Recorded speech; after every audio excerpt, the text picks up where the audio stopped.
यार कुर्बानी सर पर है और 2-3 बकरे भी लेने हैं। अब जाकर लेता हूँ, कहीं देर ना हो जाए।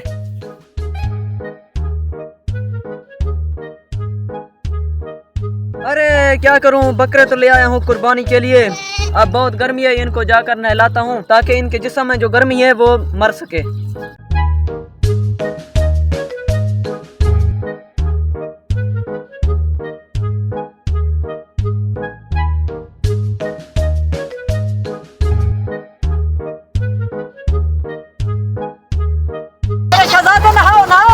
ईद वाले दिन।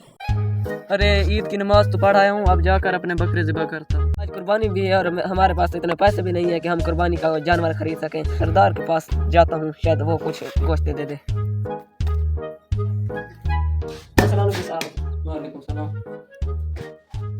अरे साहब, हमने कुर्बानी नहीं की, हमारे पास इतने पैसे भी नहीं होते कि हम कुर्बानी का जानवर खरीद सकें।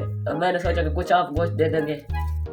अरे जाओ जाओ भिखारी, हम तो तुम्हारे लिए गोश्त लेकर आते हैं। हम अपने पैसों से खरीद करके आते हैं और अपने लिए हम बकरे वगैरह ज़िबा करते हैं। आप लोग आ जाते हो मांगने के लिए। जाओ, नहीं है मेरे पास आप लोगों का गोश्त। दफा हो जाओ, जाओ बैठ कर क्या कर रहे हो।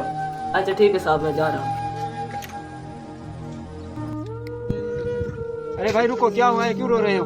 बस यार, कुर्बानी के पैसे नहीं थे, साहब के पास आया हूँ कि मुझे कुछ गोश्त दे दे। इसने सिर्फ बोटी भी नहीं दी है, एक भी गोश्त के बजाय उसने गाली दी है मुझे। क्या ये बात है यार, हम क्या कह सकते हैं। तुम जाओ मेरे घर, ठीक है, मैं आ रहा हूँ, मैं आपको गोश्त देता हूँ। कुछ दिन बाद। अरे भाई साहब क्यों रो रहे हो? अरे भाई साहब बस क्या बताऊँ, मुझे लगता है मेरा अल्लाह मुझसे नाराज हो गया है। जो सब कुछ था मेरा, बस एक ही दिन में मेरे हाथों में सब कुछ चला गया। क्या कुछ इल्म है कि अल्लाह आपसे नाराज क्यों है? अरे नहीं भाई साहब, मुझे इतना भी इल्म नहीं है कि क्यों नाराज है वो। लेकिन मुझे कुछ इल्म है कि शायद अल्लाह पाक आपसे उसी वजह से नाराज हुआ है। क्या मतलब? आपके पास को गरीब लड़का आया था गोश्त के लिए। हमने कुर्बानी नहीं की, हमारे पास इतने पैसे भी नहीं होते कि हम कुर्बानी का जानवर खरीद सकें। मैंने सोचा कि कुछ आप गोश्त दे देंगे। भाई साहब, गरीबों का ये हक होता है जो तुमने गरीब को नहीं दिया। मुझे समझ आई मेरी बात। कुर्बानी वाले दिन नहीं, और भी उन गरीबों के ढेर सारे हकूक हैं जो आम लोगों से पूरे भी नहीं होते।